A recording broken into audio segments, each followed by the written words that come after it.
So here we have the Toyota Auris Hybrid Business Edition on a 68 plate. I'm going to start off by showing you around the outside of the car, and then we'll hop in and run through some controls on the inside.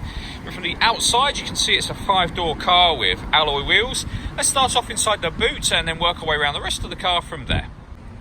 So as we approach the boot, you can see we've got plenty of space in there, along with that 60/40 split folding rear seat, should you wish to increase that space even further. Okay, so we're just going to work our way back round to the front of the car, and then we'll hop in and run through some controls on the inside. But now that we've done a full circle of it, you can see it's in excellent condition the whole way round. Just briefly before we climb in, I think it's well worth seeing the interior from this exterior point of view. There's plenty to run through on the dashboard, so let's hop in and we'll do that right now. Okay, so now that we're inside the car, we're going to start with the dials. On the left-hand side, we have the kind of charge meter.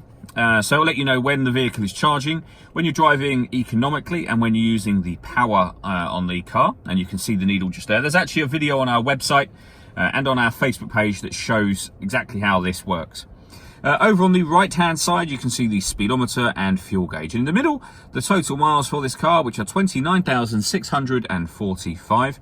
The information displayed above that can be changed using buttons on the steering wheel. So currently displayed there is a digital readout for the speedometer, but you can change that information for various bits of fuel economy and trip computer info, as you can see. Eventually back round to the beginning again.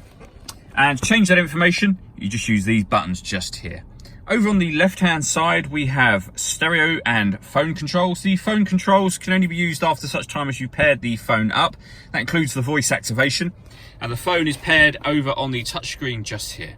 Amongst other things, this car has got satellite navigation. Again, there's a video showing this working on both our website and on our Facebook page. And this car's got a full colour reversing camera. You can see that being displayed now. And you get guidelines showing you what direction the car is headed in relation to the image that you see on the screen. When it comes to music, there's plenty of ways to listen to that in this car. We have AM, FM and DAB radio. We have auxiliary input. We've got Bluetooth audio, a CD player, iPod input and USB input. So plenty of ways to listen to your music. Below that we have the climate control. So you can adjust the temperature within the car, the fan speed up and down from here. You can determine what direction you'd like the air to be distributed in once it enters the vehicle. Once you're happy with all of those settings, that button turns the air conditioning, in this case, off. Or back on again. Or you can hit auto, and the car will take control of the fan speed to maintain the temperature you asked for. And you can see that everything you do is showing up on that screen as well as down here. You can override the automatic setting by readjusting the fans yourself. Underneath that, we have a heated driver and passenger seat with two different heat settings, high and low. Passenger, driver seat. We can turn off the traction control.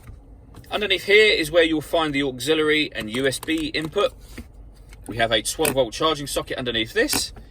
This button turns on the handbrake, so that's now on, or of course off again. The automatic gear lever. And then down the bottom here, we can force the car into electric mode if it's got enough power. This puts the car in eco mode or power mode. Again, this is all shown in the video where we run through the hybrid car. All that leaves me to say is thank you for taking the time to watch this video. If you'd like to come and see the car in person and have a test drive, please feel free to call any of our MJA sites. We'd love to hear from you soon.